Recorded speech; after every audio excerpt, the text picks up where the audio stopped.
You know, there's been many games based on the angry video game nerd, which is me.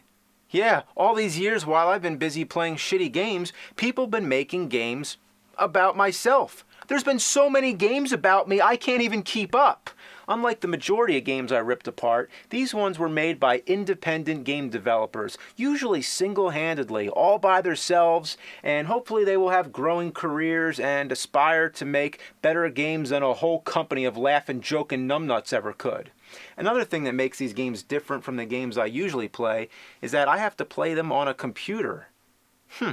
Well, anyway, the first AVGN game we're going to look at is The Angry Video Game by Eric Ruth. This was the first AVGN game that ever came to my attention back in 2008. You might be wondering what took me so long to get around to it. Well, the answer is simple. That's how long it took to load it on my Commodore 64. Ready, I sure am. Here we go. That's me throwing beer bottles. I have to admit, I've done that before, but if I had that many beers, I wouldn't throw them, I'd drink them. Then again, I've never been on a rooftop getting attacked by scrotum cannons, blimps dropping bombs, and what the fuck is that? When would you ever see me jumping across a rooftop? Who do I think I am, Jackie Chan? Oh my god, there's fucking missiles falling down. Man, when the hell does this ever happen in my life? This never happened. Exactly, just like I said in the game. I don't even need to talk, just listen. Cannons and zeppelins and fish. What was that? What was that? I'm dead. What the hell was that? My sentiments exactly. Fuck, I'm dead as shit. You even get to take down the Power Glove, or Power Gauntlet, and the Virtual Boy. Even Shit Pickle makes an appearance. You control this anonymous, invisible guy, not the nerd. So, if you ever wanted to punch me in the face, there you go. Take that, nerd! Me. Next opponent is Shit Pickle. How does Shit Pickle keep coming into my life? Next up is Jason Voorhees. Man, is he hard. Fuck! I can't beat him. Quite honestly, it's a fun game. It's definitely better than any of the boxing games on Atari. Next up is AVGN Planet by David E. The plot of the game is that all of my enemies, such as Bugs Bunny, Freddy, and Jason, have been sent to a planet, and now I'm going there to fight them once again. Is it just me, or does that not make sense? It doesn't. Now let's move on to consoles, which is more like my familiar territory. This game I got on an actual Atari 2600 cartridge, simply titled The Angry Video Game Nerd. It was sent by Lodmot. Well, it definitely looks and plays just like an Atari game. That's me, by the way. Damn, I'm looking good. The things on the bottom are Sega, Atari, and Nintendo consoles. If you can wrap your head around a Sega or Nintendo console being in a game that's being played on an Atari console. The things flying in from the top are shitty games. The object is to shoot the shitty games before they get to your consoles. In true Atari fashion, it takes a lot of imagination and has lots of flashing effects. Is that the music from Dr. Jekyll and Mr. Hyde?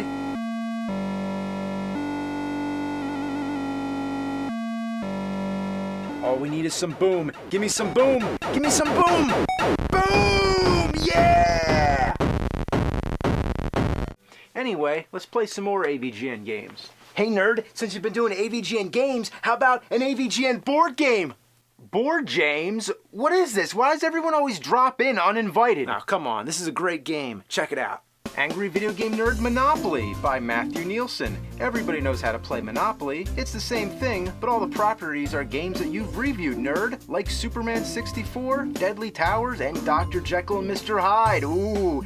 Instead of trains for the transit system, how about traveling around in the Tornado from Simon's Quest? There's glitch cards and used game shop cards. Some of my favorites are you break your TV out of rage from playing Wayne's World and have to pay $150 for a new one. And how about you achieve the highest score in the Terminator and get paid $150? Cheating fine for using Game Genie.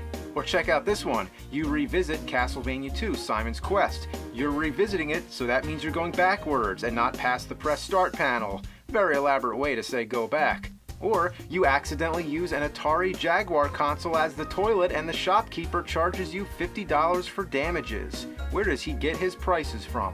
Yeah, Jaguar CDs are way more expensive than that. But isn't that awesome? Somebody made a Monopoly game about you. Everybody's gotta have a Monopoly game. Even AC/DC has a Monopoly game. Yeah, that's cool, but how'd you get here? Aren't you supposed to be in jail?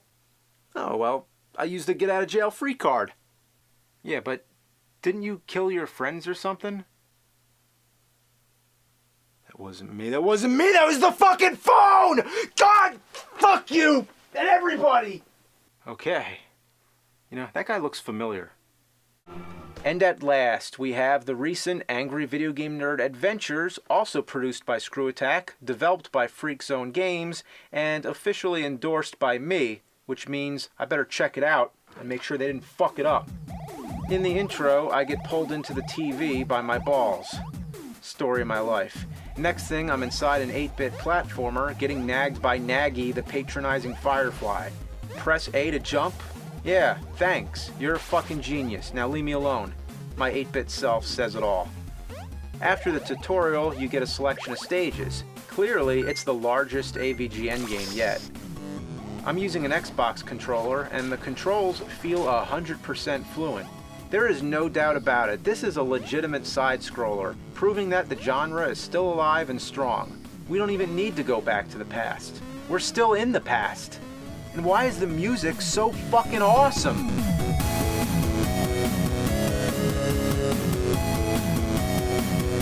You can play as hidden characters like the Bullshit Man, Is That Guy Dead Again? And Mike. Who the fuck is Mike? I don't know anyone like that. Not to mention, there's lots of hidden cameos. See if you can find them. There's also power-ups like Super Mecha Death Christ, which obliterates everything, and the Glitch Gremlin, who makes everything go berserk. You know, I've heard a lot of people say this game is very difficult, but I'm not having any trouble with it. I mean, come on, it's my game! I'm the fucking nerd!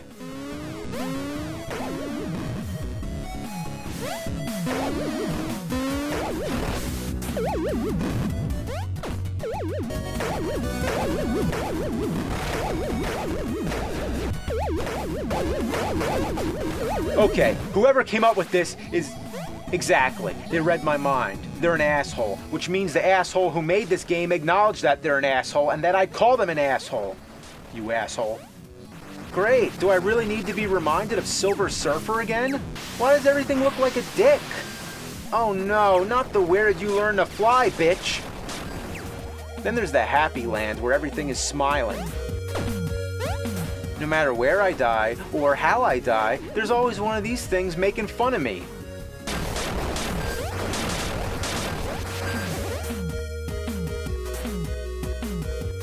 The death screen always generates a random quote. Saves me the work of trying to come up with something. Let's try Dungeons and Dickholes.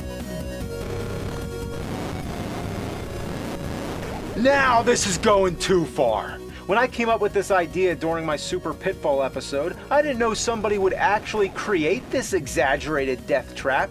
I can't even blame anyone but myself. I came up with this. What was I thinking? What the fuck? No way. They didn't. It's the Giant Claw. It's as big as a battleship. How did it get in this game? It just barged right in, like a battleship crashing into a harbor. It's taken so many hits, like bullets on a battleship. It's a flying battleship! This isn't the first time the Giant Claw appeared in a video game. It was also in another Freak Zone game, based on another terrible movie, Manos: The Hands of Fate. So it begs the question, when will the Giant Claw strike again? The movie was filmed in Hollywood. Manos was filmed in El Paso. I originally broadcast out of New Jersey. I don't see any pattern. Oh, of course. A perfect pattern. Next is a level based entirely on the Atari porn games. Who would do that? Don't look, kids.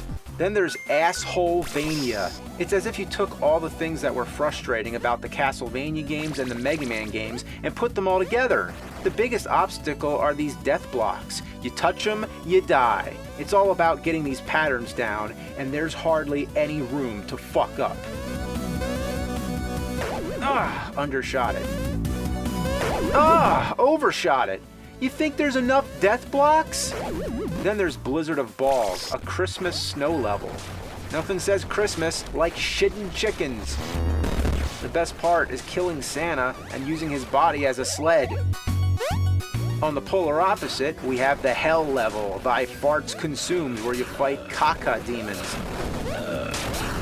And ride on a shark shooting lasers. This is ridiculous. Then, of course, you fight the devil himself. And don't you love the intentional typos? Congratulation. Is that the new hip way to spell it? Is that what the kids are doing now? The remaining level is Boo Haunted House. You have to play the whole stage in tunnel vision, and this is where they really get carried away with the death blocks. Even when you know it's there, it's still hard not to touch it. Oh, what? Oh no. Oh jeez. Oh no. Oh god. Oh god. Oh, fuck!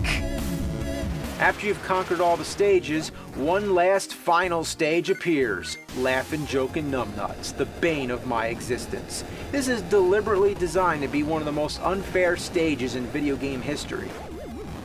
For example, you have to shoot this gear to make the platform move, but then you're killed by the death block, so you have to jump faster than your own bullet. And after that, more death blocks appear out of nowhere. Meanwhile, there's all kinds of shit flying everywhere. There's not one stable spot to stand to catch your breath. You gotta keep moving. You don't even have time to think.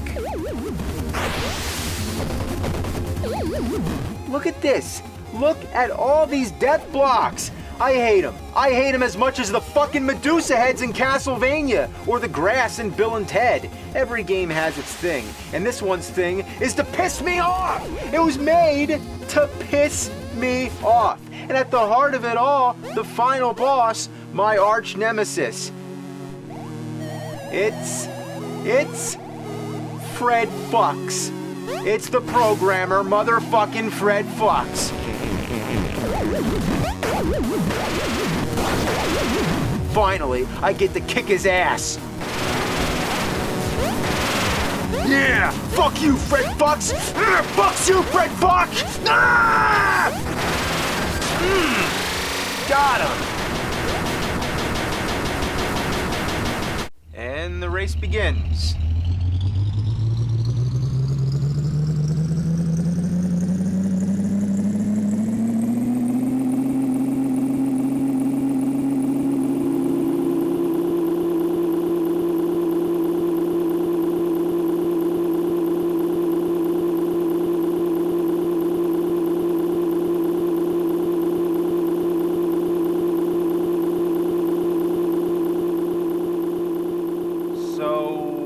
What are the complaints here? This is awesome! Look at this, look at me, look at me, go! Oh, yeah, your truck passes through everything! I haven't found one thing that stops you, not even the hills slow you down. This is one hell of a truck. It's invincible. How could you not love a game where there's no rules? I'm not even trying to play the race, I'm just trying to find as many things to drive through as possible. You're a ghost trucker. Are you Large Marge? The only thing I can sort of hit is a downed helicopter.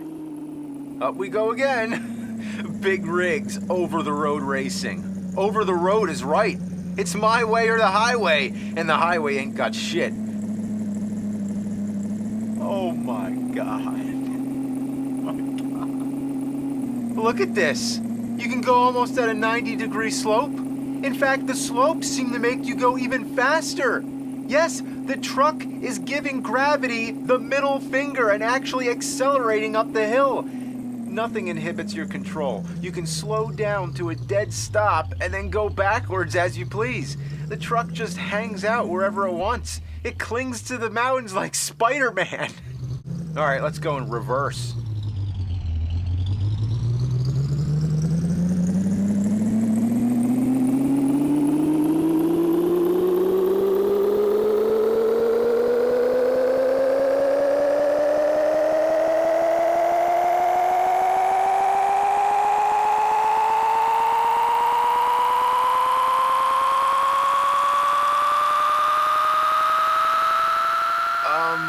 Ladies and gentlemen, the truck has left the game.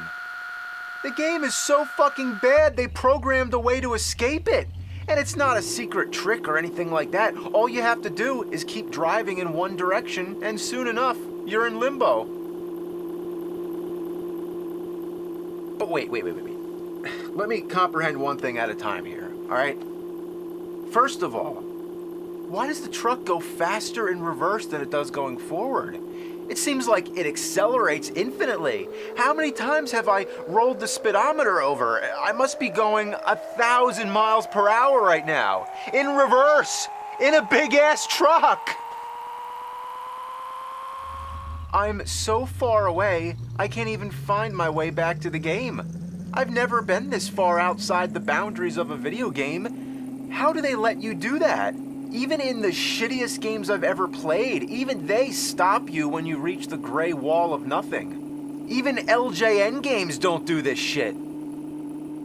This is the most unstable game I have ever played in my life. And would you believe that the copy I own is a more recent version of the game? Yeah, the version that most people have played is commonly found on the internet and is even less functional.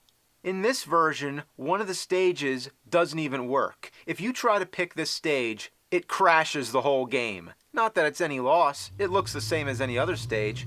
The truck you're racing against doesn't do anything different. It still sits there, waits for you to lap it and cross the finish line. Here we go.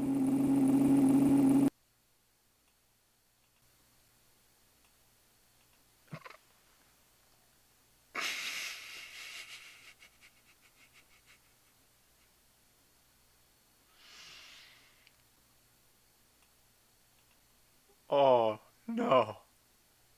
No.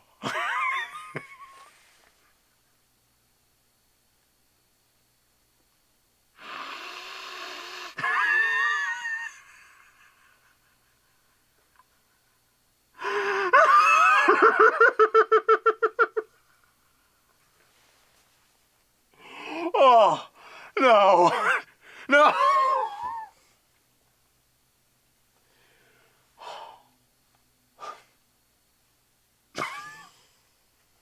Your winner is the kind of stuff that turns horrible games into legend. It's the cherry on top of the diarrhea shake. It's already been a popular internet meme for many years, but in the packaged version of the game that I own, it's been corrected to "you win." Disappointing, I know. You can't release something that's not finished. Who looked at this? I mean, who looked at this and thought, yeah, that's okay, put that out?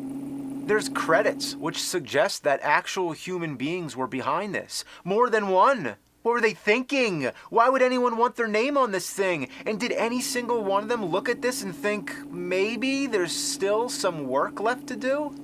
By the year 2003, wouldn't there have been some kind of quality control? Even the worst games from the 70s had some playability. I would have assumed that Big Rigs was just some test game, some kind of demo that a college student made, not an actual game that got sold in stores. It couldn't have been sold in stores. But apparently it did. This is the box. It came in a box, and it was rated by the ESRB. Somebody from the ESRB looked at this game and gave it a rating. I know it's not their job to judge the quality of the game, but somebody looked at it and thought, wow, this is shit.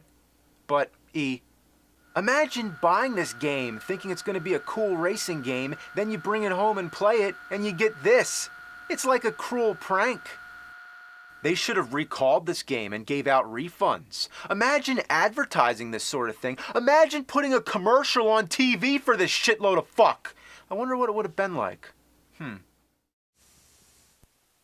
Hey kids, strap yourself in for some action-packed racing. It's Big Rigs. 18 wheels of thunder, and we got trucks.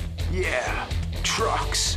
Big Rigs. Off-road traction, more power for non-stop driving action. Big Rigs. Over-the-road racing, above the road, under the road, who knows? Big Rigs. Never lose a race again. You're always winner with Big big rigs. Engines equipped with quantum phasing molecular mechanics to pass through solid objects so as not to interrupt the racing experience. Nothing stands in your way when you're big rigs. Rear spinning tires with warp drive velocity for interdimensional exploring. Leave the game behind and exceed the boundaries of existence. Big motherfucking rigs. Driving around in fucking trucks. Big motherfucking rigs. Big rigs. There is a game that is said to be even worse than Big Rigs. It is also a driving game, and it's called Desert Bus. It was so unspeakably dreadful that it was canceled before it was ever released. It was one of 6 games included in Penn and Teller's Smoke and Mirrors for the Sega CD. That's right, Penn and Teller were behind this. And if you haven't heard of them, well, how do I sum it up? Basically, they're 2 of the greatest entertainers of our time. They mix magic and comedy, they perform it live, they defy physics, they're funny as hell, they attack bullshit, and they've been doing it for nearly 40 years. So their first attempt at a video game in 1995 was a very interesting one and something that only they could have made. See? You gotta be careful, those thermographics. Smoke and Mirrors is like the anti-video game.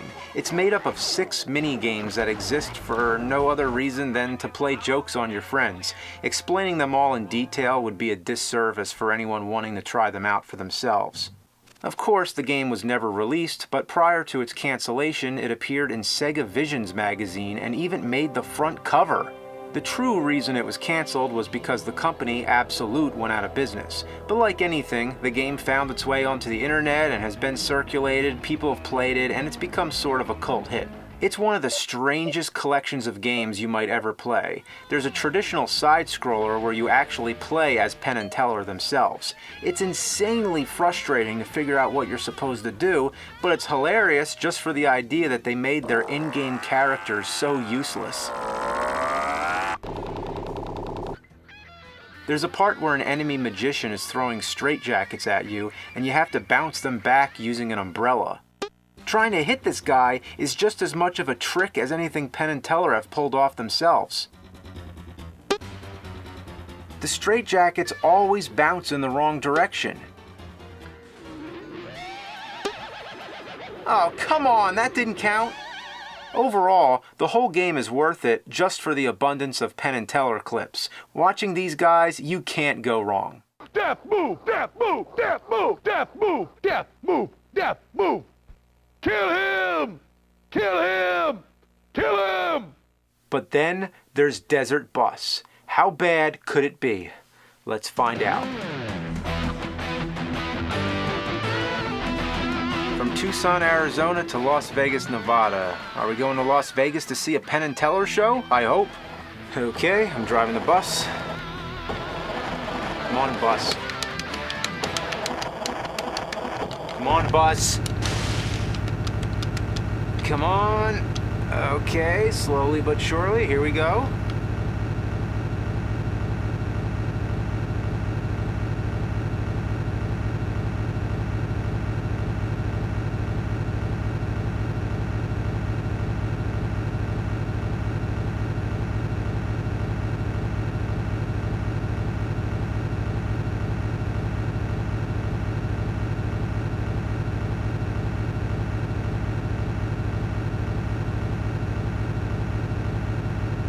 This is the game. You drive, drive, and drive. There is nothing out there except road and sand. Occasionally there's a rock or a sign, but that's it. There's no passengers to interact with, no music on the radio, nothing to keep you occupied. The road never turns, there's no other vehicles, there is absolutely nothing. You can open the door with the B button. Basically, it makes a sound effect. That's a little something you can do to entertain yourself. The bus can't go any faster than 45 miles per hour. I don't know why. Maybe Dennis Hopper has a bomb on it or something. So there's no hope of speeding up this test of human attention span. So how long is this trip? It's 360 miles to Las Vegas, At 45 miles per hour, that would mean 8 hours. This is a fucking 8-hour game! Whoever needs to take a road trip when you can simulate the whole experience in real time on your Sega CD? What were they thinking? Well, this time we have an answer. Penn and Teller make it clear right before the game starts that the whole joke was to make a game that's just like real life. Vera simulators. Games stupefyingly like reality. I've read in various interviews with Penn that this was in response to all the controversies at the time about all the hyper-violent video games. So, instead of something imaginary and fun, here's the real-life mundane task of driving a fucking bus for 8 hours! Well, if we're gonna do this, we're gonna need several bathroom breaks. Let's pause it. What? The start button blows the horn. There's no pause. You just have to keep driving. I wonder how many people have pissed their pants while playing this. You can't even stop to get something to eat. The manual, and yes, there is a manual, says no, it's not an oversight. Does your life have a pause control? Oh. Oh. I'm driving.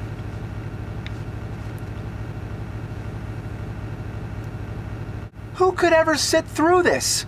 Well, there was going to be prizes. Penn and Teller were actually planning to have a desert bus contest. You send in your score, and the grand prize was a trip on an actual bus from Tucson to Las Vegas. But you'll get to see a show and have a 4-night stay at Bally's. That only begs the question, who has the high score in Desert Bus? Well, apparently, the highest you can get is 99, which would mean putting in 792 hours, or 33 days of continuous gameplay. And speaking of long hours, I just found out there's a group who do an annual marathon of the game for charity. It's called Desert Bus for Hope, and it's been very successful in raising money for children, so at least something good has come of this game. They must be some serious troopers. I can't sit through 10 minutes of this shit! I've heard that every once in a while, a bug will splat on your windshield. I'd be happy just to see that. I'm suffering from so much sensory deprivation that anything to break up the monotony would be amazing. If a bug came and splat on this windshield, that would blow my fucking mind. But I'll never have the patience to get that far. I'll never even get a single point. Just gotta hold your thumb on this button for so long. Wait. Oh! How do you like that trick, Penn and Teller? If you can't beat the game, let the game beat itself.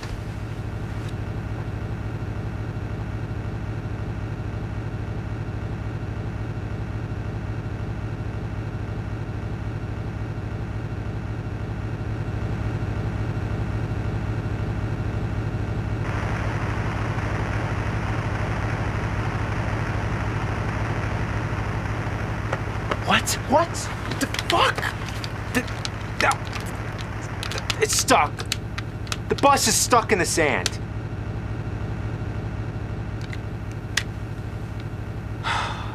They made the bus veer to the right on purpose. Oh, they thought of everything. God damn you, Penn and Teller. You have to sit here and drive the bus, just like in real life, and real life fucking sucks. Now I'm getting towed. Oh boy. The towing is in real time also. So if you've driven 7 hours, does it take 7 hours for the game to start over? This is the most sadistic thing ever. There's no fun factor whatsoever. This makes Big Rigs look like a fucking party. Big Rigs isn't even a game and has no challenge whatsoever, but here the challenge comes from trying to stay awake from boredom. When the game starts, E.T. comes down from space. Now he has to go back? Why'd he come down in the first place? All he had to do was stay on that ship and there wouldn't be a game. And wouldn't that be better if E.T. just came down and went right back up again? Was there any colors available besides just green? The ground is green, the pits are green, and even E.T. is fucking green. I feel like I'm taking a colorblind test. No matter where you go, you fall in pits. They're fucking everywhere! You get out by extending your neck, which somehow makes E.T. float. When in the movie did E.T. extend his neck to float out of a pit? Once you reach the top, most of the time, you just keep falling back in. Oh, fuck! Wait, get out of the pit, get out of the pit. Ah, fuck! There's a trick. You gotta fuck about with the controls just right. It's just a really bad learning curve. There's a way to catch yourself before you fall down, but you'll never be expecting it when you fall. Oh, look, shit. The human brain can't react that fast. I don't know who can pull off that trick. Maybe ninjas that take speed and sit around and play Atari all day. The goal of the game is to find 3 hidden pieces of a phone that E.T. needs to call home with. And guess where you find them? In the pits. When you're walking around, you pass over these invisible spaces which hold special items. When you're standing on these spaces, you can use them to perform a certain action. For example, if you come across an arrow, you can use that to transport you to the next screen. But half the time, you're gonna end up on a pit. So if you want to use the arrow, you need to remember what's on that space on the other screen, as if the game is forcing you to think 4th dimensionally. What is this game, for fucking scientists? It's marketed like it's for little kids, and that really shows a lack of communication. Also, the whole game works off a randomizer. All these zones and the phone pieces, everything, they're always hidden in a different spot every time you start the game. Some fans have spoken out in defense of this game, saying that it's different every time you play it. Kind of like how every time I take a shit, it's always different. What I really hate are the FBI agents and the scientists. The scientist takes your ass back to the buildings and the FBI agent takes all your phone pieces. What an asshole. Trying to outrun these guys without stepping in the holes is a real pain in the ass. Come on, you motherfucker, come on, fuck! And how come they can pass over a hole and you can't? Yeah, go ahead, pass over the hole again. Yeah, fuck you. I'm gonna pass over your mom's hole. Even if you find the pieces, it's worth Jack and shit. And Jack left town. That's because you need to find the phone home zone also. It looks like a Space Invader alien, but there's only one in the entire game. And keep in mind, it's always someplace different, so you have to trace over every fucking space. It's like trying to find a needle in a haystack, or like a turd in a mudslide. All the senseless running around drains your energy. That's right, E.T. dies from moving around too much. So maybe I'll find the call zone first. After all, finding the phone pieces are easier because the question mark zones show what pits they're in. Got the call zone, but oh fuck, I wasted all my energy. Maybe I'll find the phone pieces first. Okay, got the phone pieces, but oh shit, the FBI guy took them away. It's like a big brother who wants to give you a noogie and a wedgie at the same time. And if you do manage to find everything you need in one flawless run, guess what? You can't call home unless there's nobody on the screen. So if the call zone happens to be on the screen where the FBI and scientists are, you're fucked! Why does E.T. need to be alone when he calls? Like a teenage girl. So when you find the call zone with all the 3 phone pieces and you phone home, then you gotta make your way back to the landing zone. But even worse now, there's a time limit. You have to be standing on the landing zone at the precise moment, at the precise time when the timer runs out.